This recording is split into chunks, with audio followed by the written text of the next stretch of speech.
You remember his hands before you remember his face, the calluses across the palm, the grease that never quite came out of the knuckles, no matter how long he scrubbed at the kitchen sink.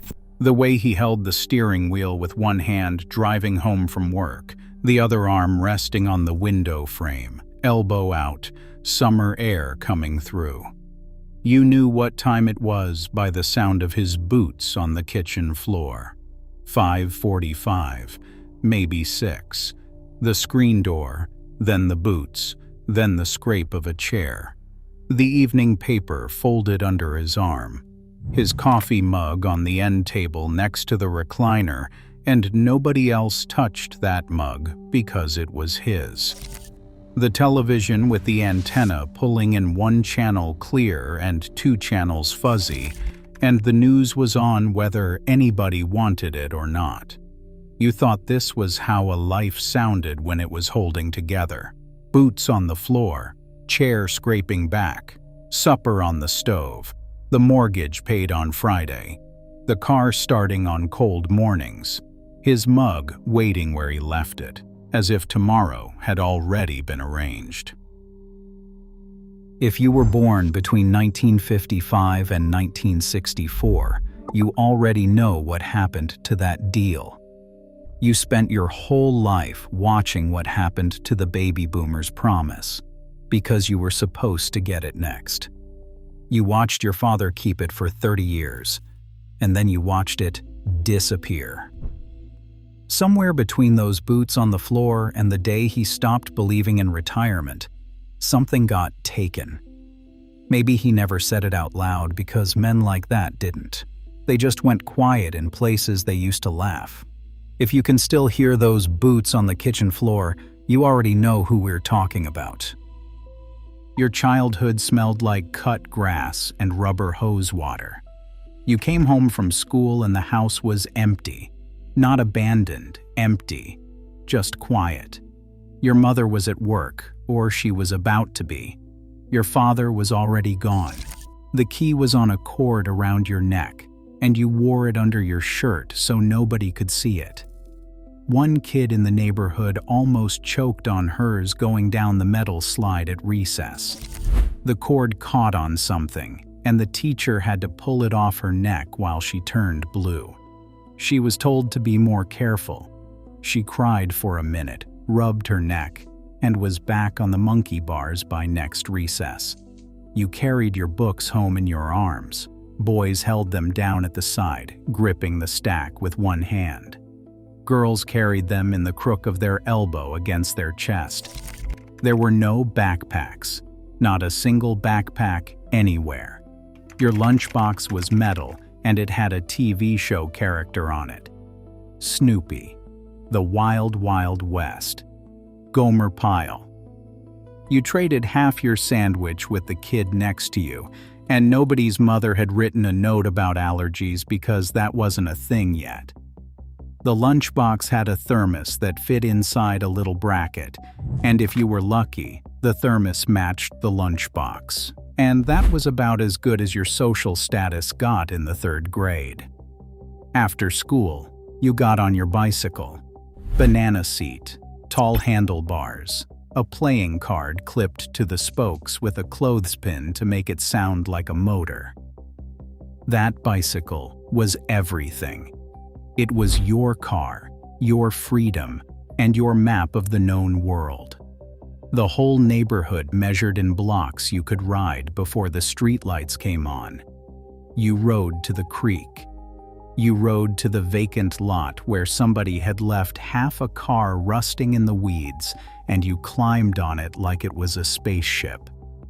You rode to your friend's house 3 streets over, where his older brother had a go-kart that barely ran and smelled like burning oil, but you would have given anything for a turn. When the streetlights came on, you went home. That was the rule, and everybody followed it because the alternative was your mother's voice carrying down the street in a tone that moved faster than you could pedal. You drank from the garden hose. Warm rubber taste for the first 2 seconds, then ice cold. You built forts out of scrap wood and nails you found in the garage. You caught tadpoles in a jar and brought them home and watched them turn into frogs on the back porch and then let them go in the yard and felt something you didn't have a name for. You played kick the can until somebody's mother called from 3 yards over, and just like that, the whole neighborhood broke apart and went home. What was on your lunchbox? Every kid had one, and every kid remembers. One girl's mother used to take her to a place called Sally's for school clothes. She thought it was a boutique, a special store with a nice name. She was 11 years old before she realized Sally's was the Salvation Army. She never felt embarrassed wearing those clothes to school. They were already broken in, guaranteed not to shrink. After all, she said later, it was Sally's, a high-end boutique. By then, whole neighborhoods had the same soundtrack between 3 and 6 in the afternoon. One screen door, then another, then another. Kids letting themselves in with keys under their shirts, heating up soup without being told, finishing homework without being asked, and swallowing a hard day whole without calling anybody. No one was looking over your shoulder. The whole afternoon belonged to you, right up until the streetlights flicked on. You wore corduroy pants your older brother had already worn smooth at the knees. You owned one pair of good shoes for church and one pair of sneakers for everything else. It didn't have a name.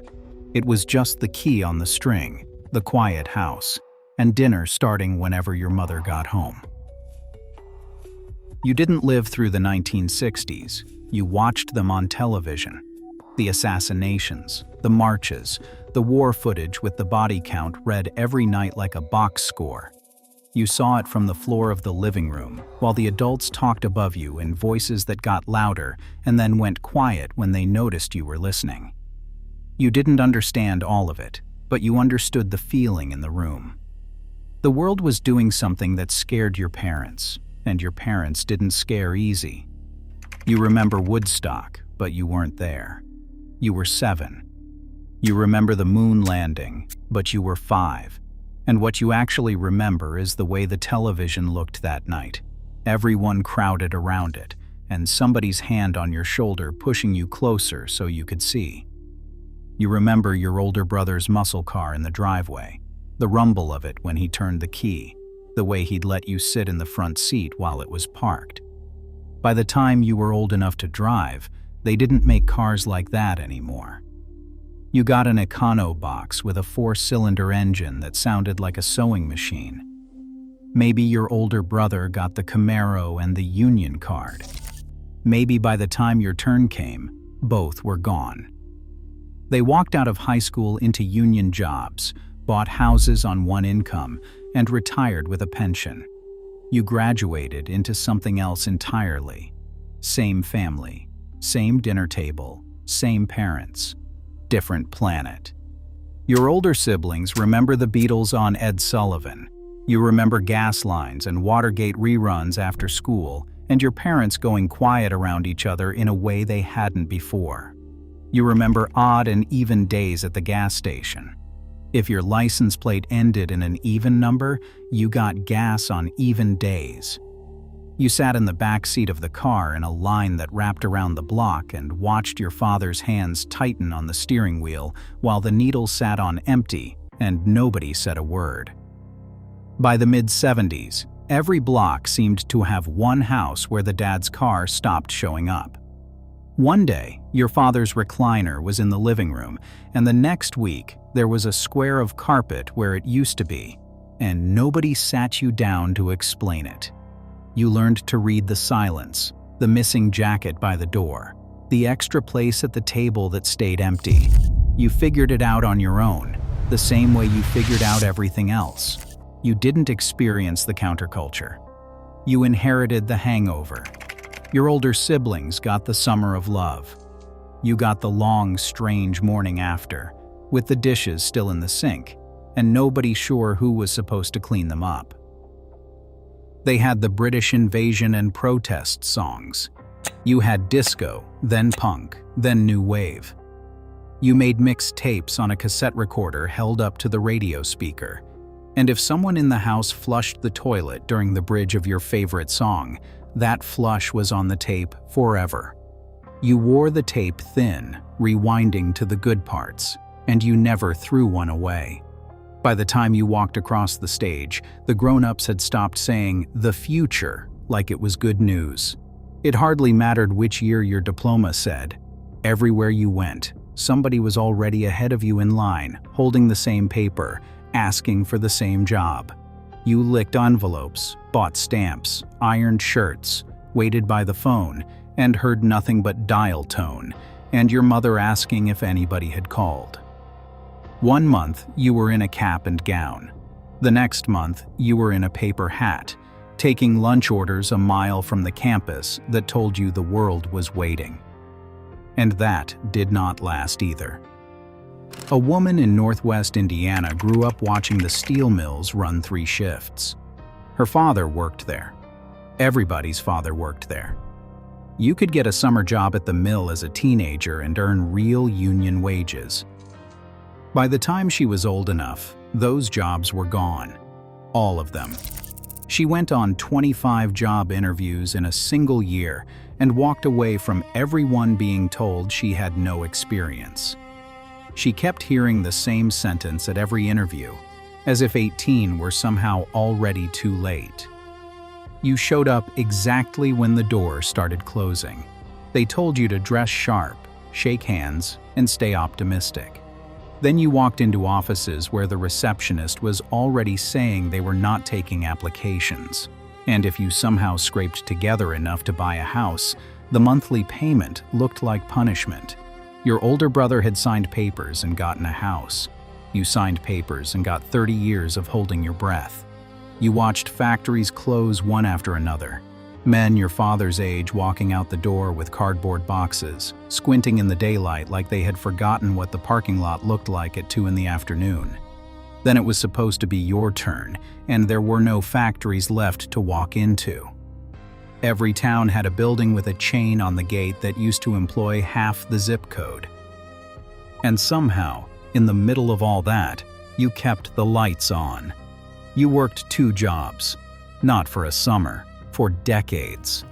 You wore uniforms you never pictured yourself wearing, learned routes, punch clocks, inventory sheets, whatever the next place needed from you.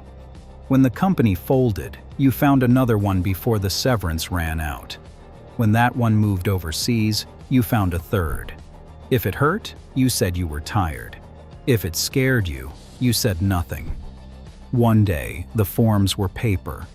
The next day, there was a blinking cursor on a black screen, and somebody half your age said, "Just click here."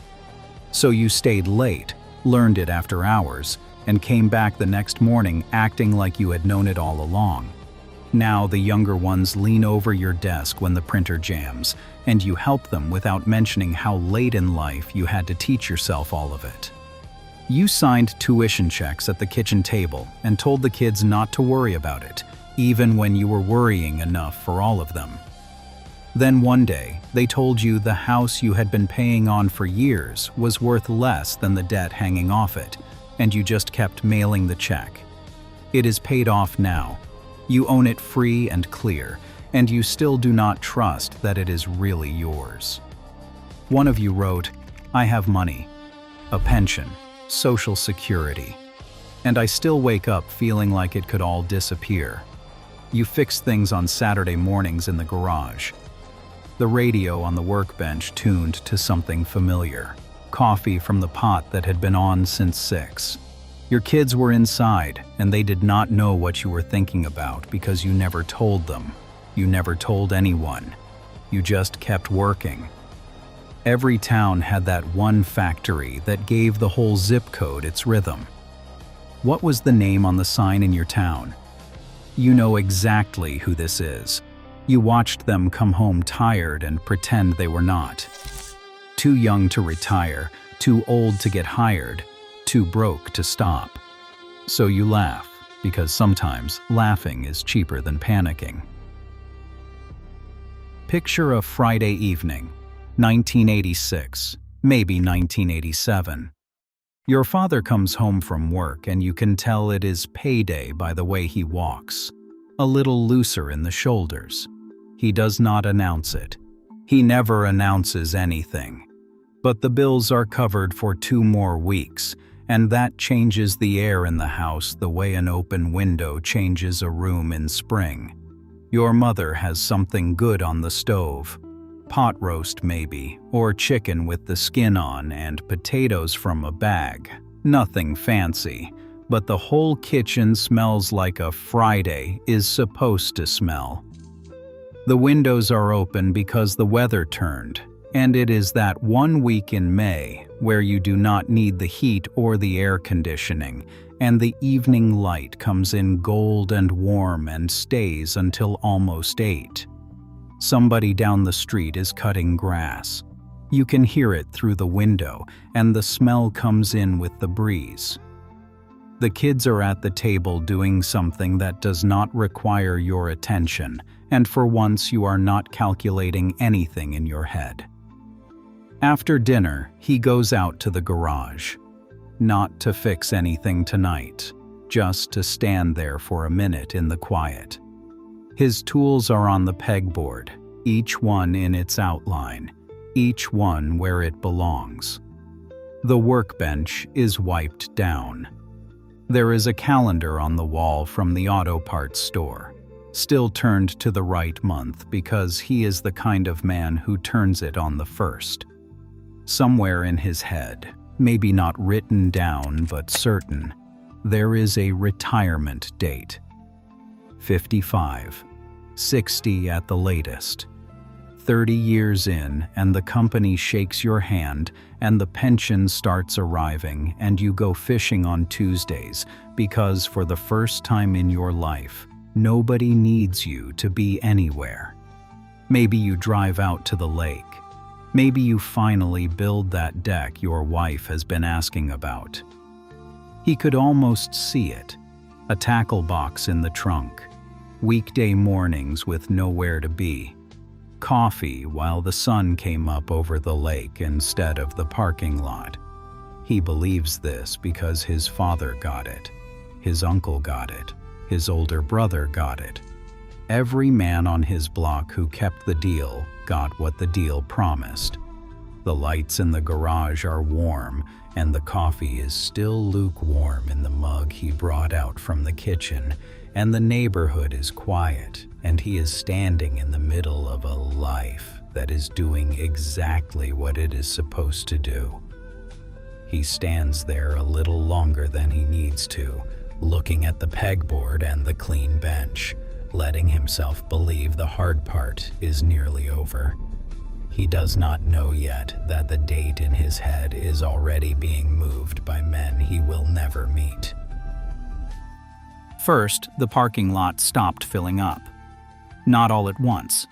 One shift disappeared, then another. Then men started cleaning out lockers. For a while you could pretend it was temporary. You saw men come out carrying their lives in cardboard boxes and told yourself, not him, not us, not this place. Back in the garage, the tools on the pegboard. Some of those tools used to go to work every morning in a steel lunchbox on the passenger seat. Now they just hang there, in their outlines, clean. Then, one Wednesday afternoon, they called everybody into a room. A man in a tie clicked to a slide and said the company was giving everyone more control over their retirement. More control. Some of the men in that room had grease under their fingernails and no idea why that sounded wrong. A few of them looked at each other.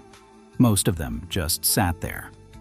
What it meant was the pension, the one with your father's name on it, the one that added a few dollars every month like a clock that only moved forward, was being frozen. In its place, a packet of papers, a password to a website, and a decision he did not feel qualified to make.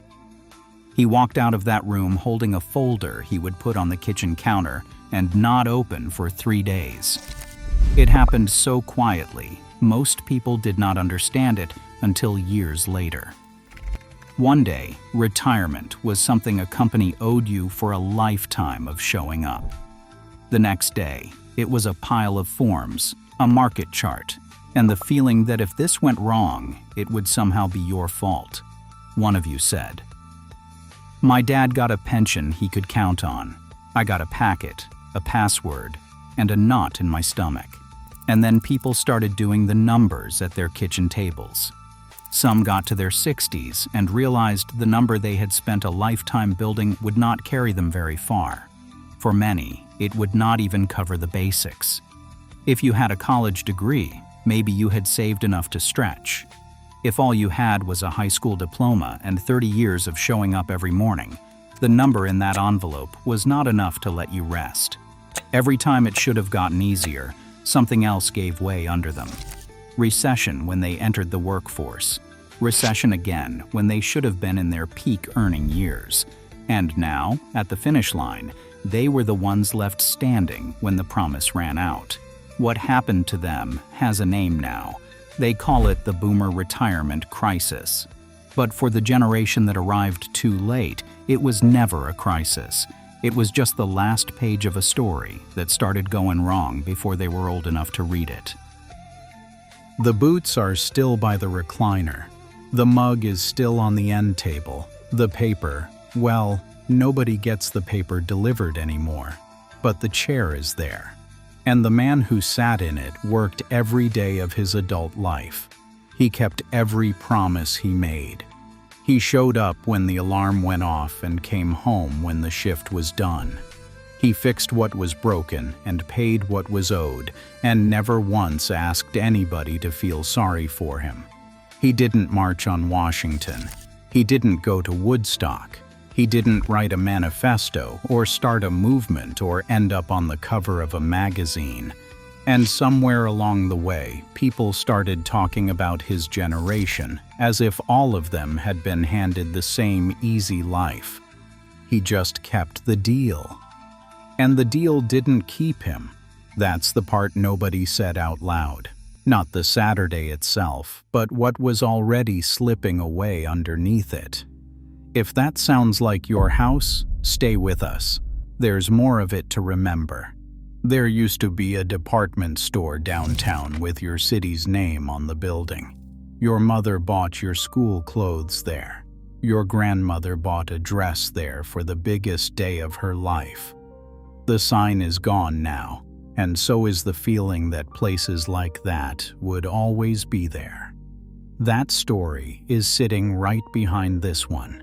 In a few days, we will go back to another Saturday you haven't forgotten.